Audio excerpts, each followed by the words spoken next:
Bonjour et bienvenue pour Café Politique. Bonne année à tous et bonne année à Joséphine Coleman-Berger. Bonjour. Bonne année. Et bienvenue ici au bistrot du théâtre à Montigny-le-Bretonneux, maire de Plaisir, encarté à l'UMP, élu en mars dernier avec un peu plus de 58% des suffrages dès le premier tour, en poste depuis 2012 et le départ de Joël Regnault qui vous a passé la main. Vous êtes aussi la présidente de la communauté de communes de l'Ouest parisien, beaucoup de responsabilités politiques.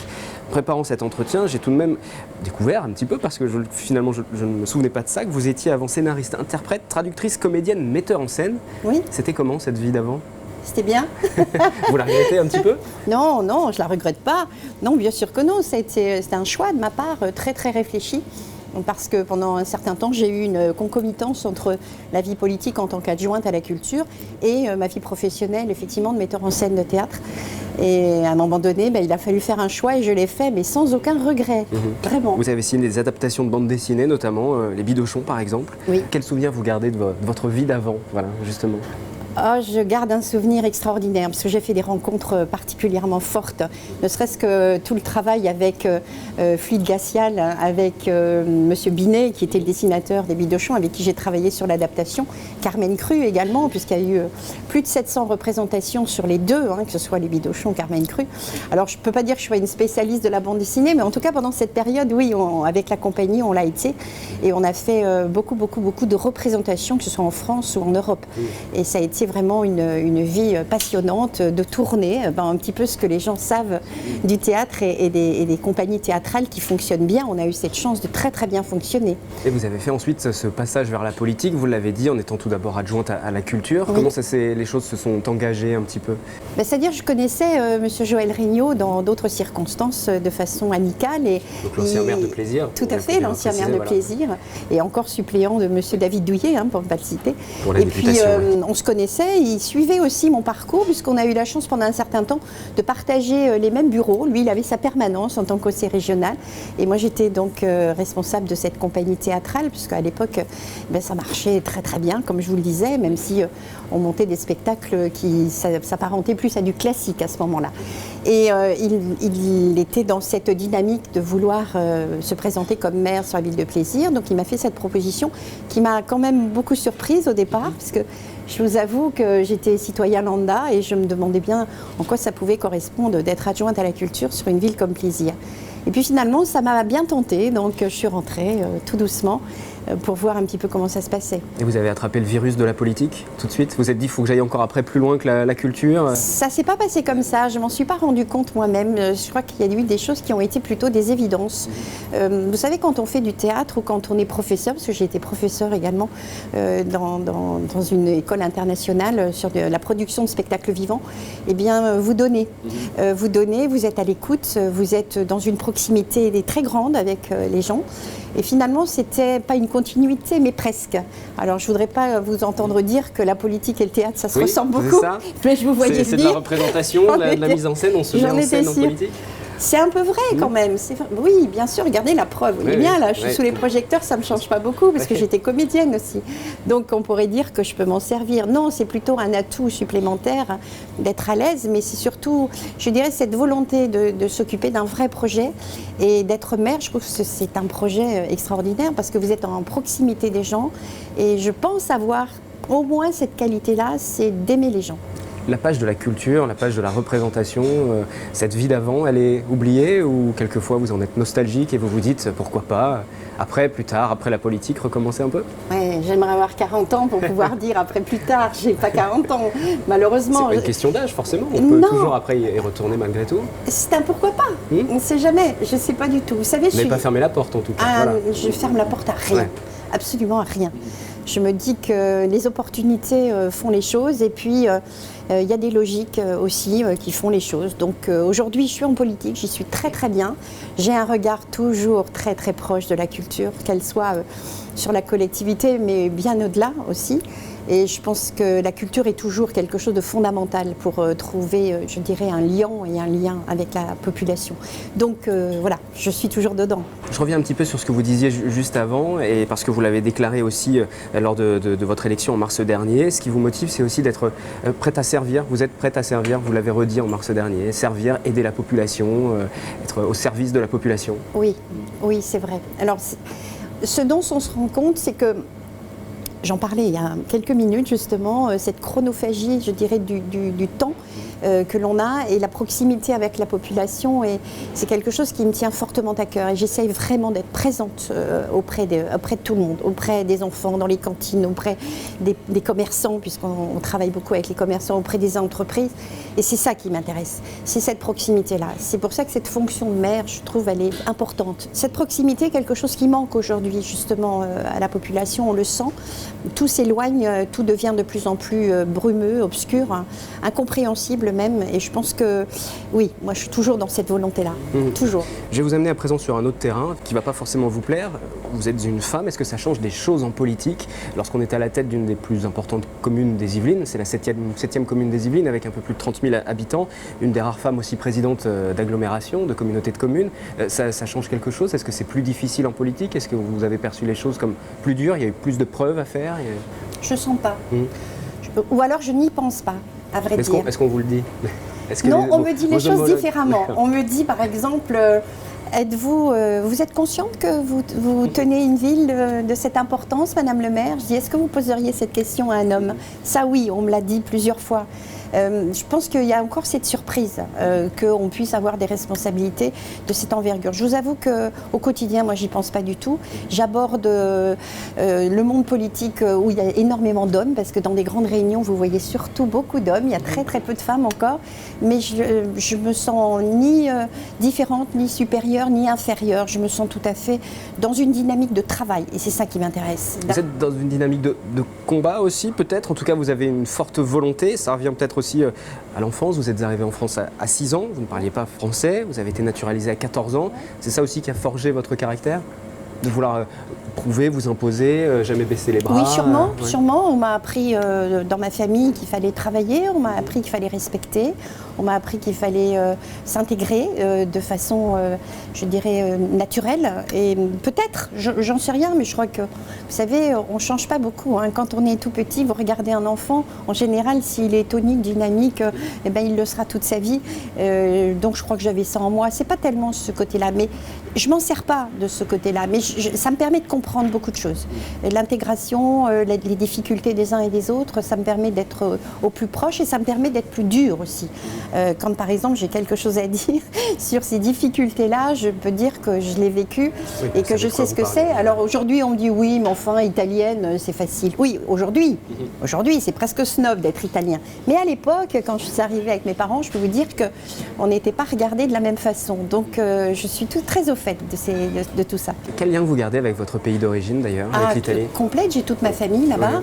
Je parle italien, vous voulez que je parle italien? Je vous en prie. Volete che vi parli un pochino italiano? Buon anno, allora, buon anno. Non, ma famille est là-bas, toute ma famille, et j'y vais régulièrement, le plus possible. Et vous savez pourquoi j'y vais? Non seulement pour les voir, mais j'y vais pour prendre du sourire et du soleil. Je crois qu'on a besoin de ça. Le sourire, la pétillance dans les yeux, je la retrouve encore là-bas en Italie. Elle y est, malgré les difficultés, on arrive encore à avoir ça. Alors je ne dis pas qu'en France on est triste, mais on est un peu morose, donc j'essaye d'apporter ça. Quand vous devez entendre tout ce débat autour de l'Europe, de sortir de l'Europe, ça doit vous gêner quelque part, parce que voilà, vous parlez de ces échanges et de l'enrichissement mutuel entre les pays, donc forcément le débat autour de la sortie de l'Europe et autres. Moi je suis pro-européenne, à fond. Vous savez, dans mon bureau, c'est très symptomatique, il y a 2 drapeaux, le français et l'européen. Mon fauteuil est à côté du drapeau européen. Ça ne veut pas dire que je ne me sens pas française, bien évidemment que si. Mais l'Europe, pour moi, c'est l'avenir, c'est une évidence. Ça n'enlève pas la personnalité des gens, ça n'enlève pas les caractéristiques des pays, mais ça nous donne une force. Et une force, c'est pas pour combattre, c'est pour construire. Et on a vraiment besoin de ça aujourd'hui. Je crois qu'on devrait avoir un regard un petit peu différent par rapport à l'Europe, parce qu'on est très critique en ce moment. On va s'arrêter là pour cette première partie d'émission. On va passer dans la salle de ce bistrot du théâtre à Montigny pour évoquer quelques-uns des dossiers qui vous occupent sur votre commune.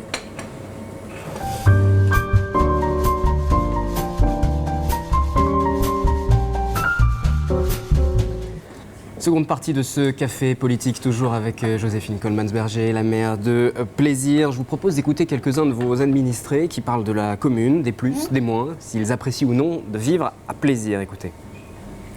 Le négatif, c'est la circulation, ce qui devient de plus en plus dur à circuler quand même, dans le centre commercial, mais même sur la 30 et tout ça. Le point positif, C'est peut-être le sport à plaisir parce qu'on est bien quand même. On a des super infrastructures. Ce que j'aime bien, c'est qu'on a tout à proximité.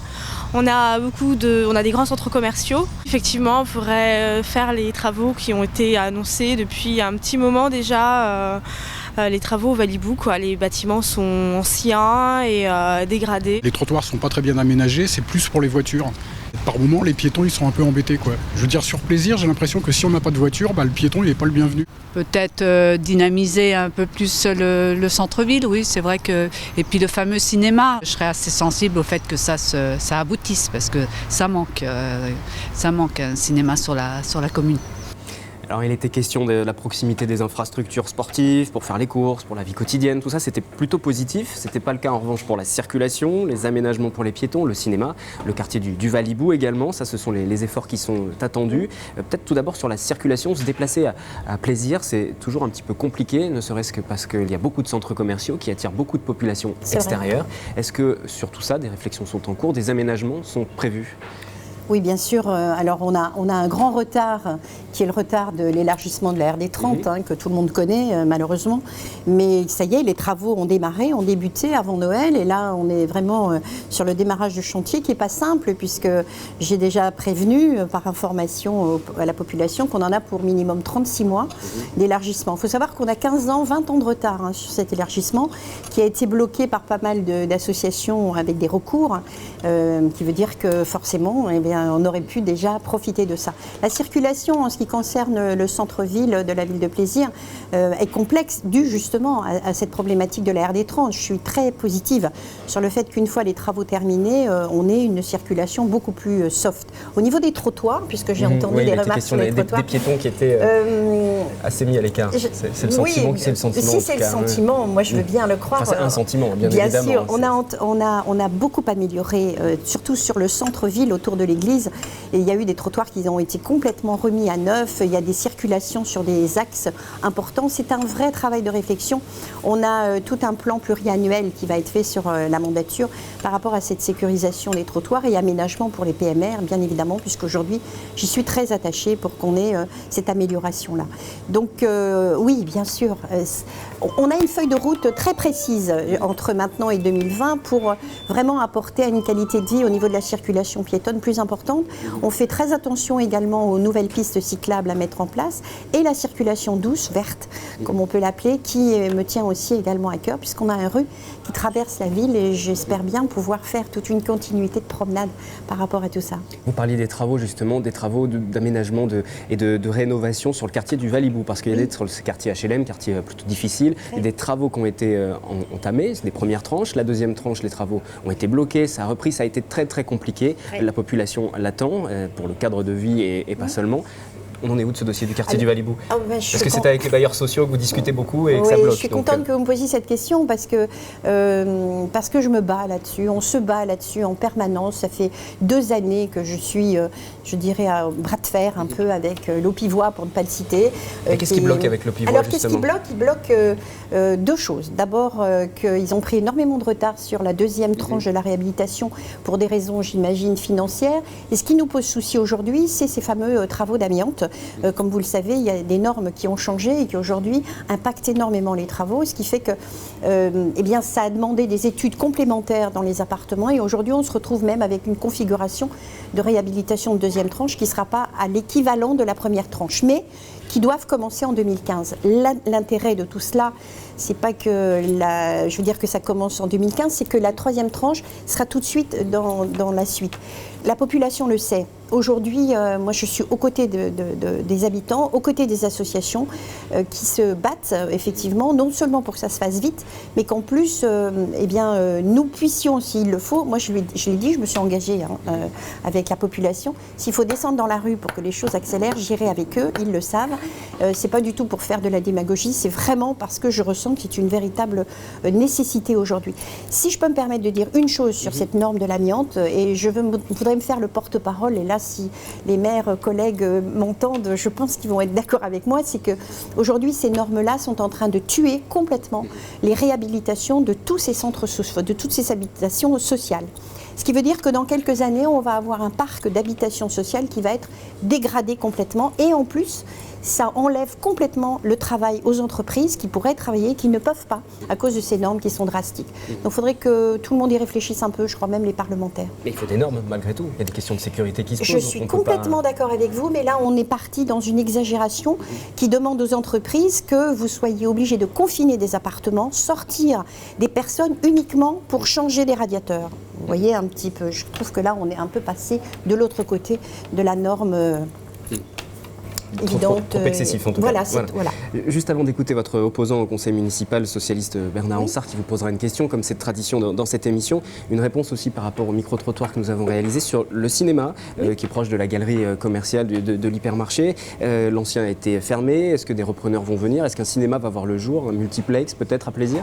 Simplement rappeler que le cinéma qui était en place il y a quelques années était un cinéma qui était installé dans un local qui ne nous appartenait pas, et le propriétaire de l'époque donc nous a demandé de partir parce que des travaux devaient se faire. Ensuite, cette société a fait faillite. Maintenant, ça a été racheté. On est très avancé sur ce projet, très avancé. Alors pas nous en partenariat avec bien évidemment la société qui a racheté. Et aujourd'hui, nous sommes sur un dépôt de permis de construire qui va arriver.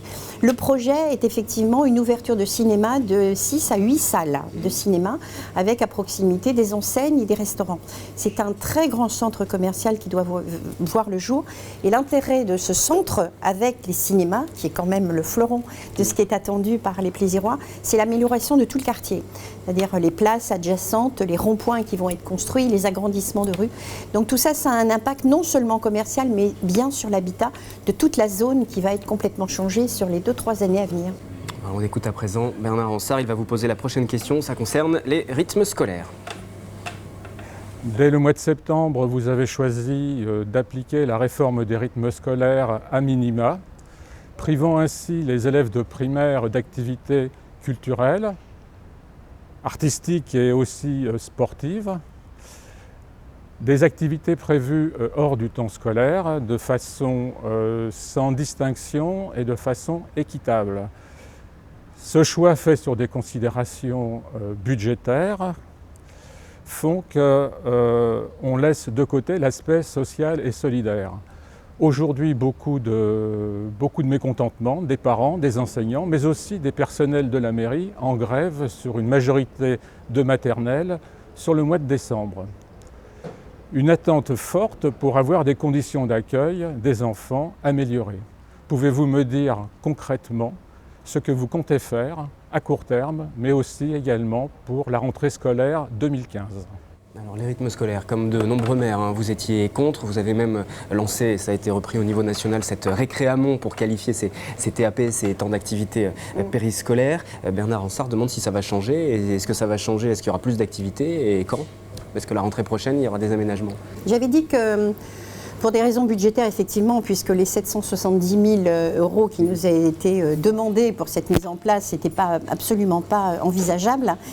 J'avais souhaité que nous démarrions effectivement à minima, comme dit M. Ansart, c'est pas franchement à minima, mais enfin on va dire ça comme ça, au mois de septembre, et de faire un point à la fin du premier trimestre. Chose que nous allons faire puisque je vais recevoir les parents d'élèves au mois de janvier dans une grande réunion pour justement faire un point sur cette rentrée qui effectivement a été calme au niveau de la rentrée scolaire, qui a démontré quelques difficultés, mais ce qui est normal, dans tout changement il y a toujours des difficultés, mais en grande majorité les choses se sont plutôt très bien passées. Alors que M. Ansart...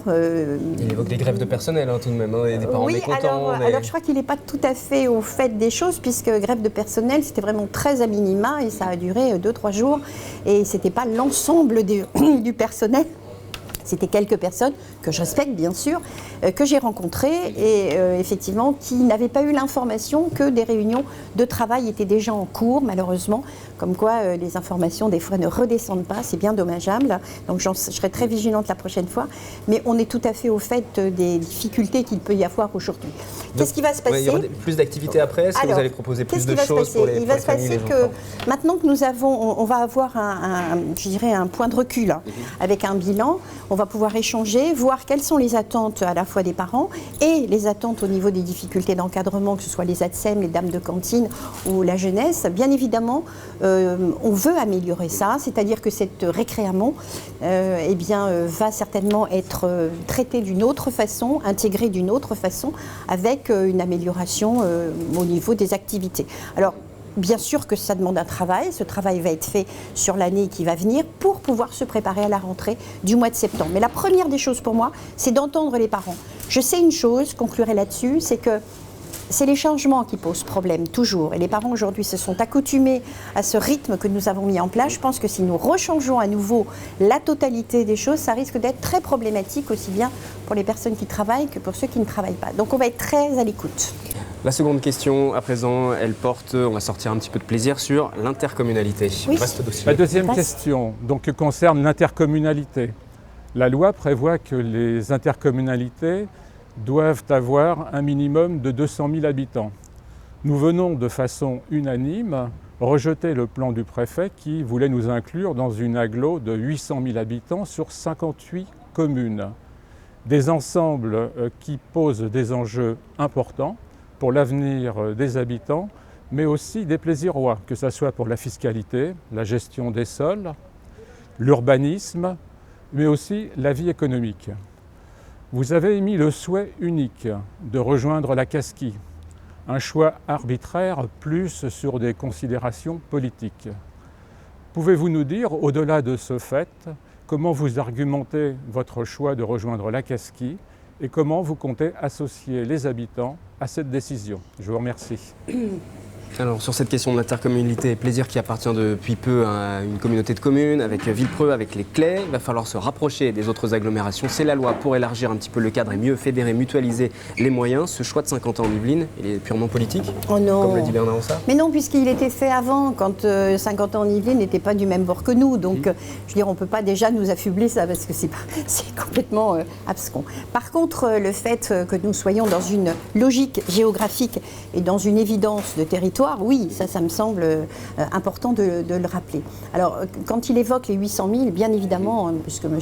Ansart fait partie aussi de la CCOP, il sait très bien que nous avons voté contre, aussi bien au niveau de la ville qu'au niveau de l'intercommunalité. Personne n'en veut, de cette super agglomération à 800 000 habitants. Enfin... Ce que je voudrais dire et rassurer, c'est que je me bats en permanence, pas uniquement et toute seule, avec les maires et aussi avec M. Laugier, pour ne pas les citer, de la Casquie, pour que ces 800 000 ne passent pas. Nous nous sommes rapprochés de parlementaires et même de M. Larcher pour nous accompagner dans cette démarche, pour qu'effectivement on écoute. Moi je pense que c'est antidémocratique que de vouloir nous imposer ces 800 000 alors que tout le monde a dit non, on ne peut absolument pas passer outre. Donc aujourd'hui, ce n'est pas une bataille que nous sommes en train de faire, c'est du travail que nous sommes en train de mettre en place avec la Casquie, bien sûr, avec Maurepas, avec Coignères, qui sont censés aussi rentrer avec nous dans cette réflexion-là. Je crois que pour Coignères, ce sera plus compliqué. Du côté de Coignères, le maire ne veut pas. Il me semble que le maire ne veut pas, il a organisé un référendum récemment même. Donc, vous savez, je suis quelqu'un d'optimiste, je me dis que... Ce sera difficile de le faire changer d'avis. Oui, j'ai bien peur. Mais bon, on va essayer quand même, on va essayer de voir. Moi, je vais vous dire, je ne souhaite pas rentrer ou partir à la Casquie ou être avec la Casquie uniquement comme ça, sans réflexion. Il y a tout un travail de préparation à faire. La Casquie a plus de 30 ans d'existence. Nous sommes une intercommunalité toute petite, mais malgré tout représentant 62 000 personnes. C'est pas anodin. Avec Maurepas et Coignères, parce que je continue de le dire, eh bien nous pourrions effectivement remettre à plat les choses et avoir une réflexion en commun pour que nous ne soyons pas perdants dans cette opération. Parce que je suis consciente, comme dit M. Ansart, et il doit bien imaginer que j'ai cette réflexion-là sur l'intelligence du respect de la population, du territoire, des sols, comme il l'évoque. Et bien évidemment, aujourd'hui, je suis Madame le maire, bien sûr, mais j'ai aussi ma casquette de présidente. Et c'est le respect aussi de notre communauté de communes de l'Ouest parisien. Et la population sera associée? Est-ce que vous pouvez organiser des référendums sur cette question? Voulez-vous ou non rejoindre Saint-Quentin-en-Yvelines? Ou est-ce que le choix est d'ores et déjà acté? Moi, je considère que la population, quand on est proche de sa population, on connaît sa population et on sait suffisamment communiquer. Les référendums, pour moi, c'est pas le meilleur moyen de communiquer avec sa population. Nous sommes, les maires de l'Interco, suffisamment, je pense, proches pour prendre des décisions. Ils nous ont élus, ils nous ont fait confiance. Il faut maintenant qu'on leur fasse preuve de nos responsabilités. Donc je n'irai pas vers un référendum, il n'en est pas question.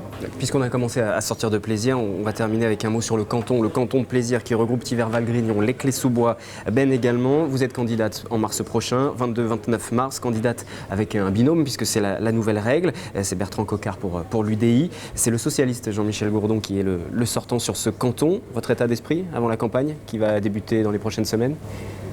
On va gagner, tout va bien. Pierre Bédy, le président actuel du Conseil général, veut le grand chelem. Donc, oui, c'est forcément... tout à fait. Mais il n'y a pas de raison que ça ne se passe pas comme ça. Encore une fois, pour pouvoir travailler, il faut avoir cette volonté-là et le moment venu, on en parlera plus en détail. Et l'échelon départemental, c'est un échelon important parce qu'on parlait des intercommunalités juste avant, ça fait beaucoup d'échelons tout de même. La population en plus qui se mobilise déjà assez peu sur les élections départementales, là ça risque d'être encore plus compliqué d'ailleurs, mais bon c'est encore une autre réflexion. Mais l'échelon départemental sur sa nécessité, quelle est votre réflexion là-dessus ? Est-ce qu'il ne faudrait pas prendre les compétences et les remettre sur les agglomérations? Est-ce que ça a un sens? Je vous évoquais tout à l'heure la proximité. Alors le département est encore quelque chose qui représente une proximité. Mais si vraiment je devais vous dire les choses, je pense qu'il y a des strates qui sont de trop. Aujourd'hui, on souffre, nous, les collectivités, de problématiques financières parce que justement, il y a trop d'échelons et trop de millefeuilles, des compétences croisées dans tous les domaines. Il y a un vrai travail à faire. Alors peut-être pas uniquement dans des suppressions, mais peut-être dans des analyses de compétences qui sont peut-être dédoublées, triplées, quadruplées. Et il y a un gros travail de remise à plat, ça j'en suis convaincue. Oui, il y en a trop. Il y en a trop, très bien.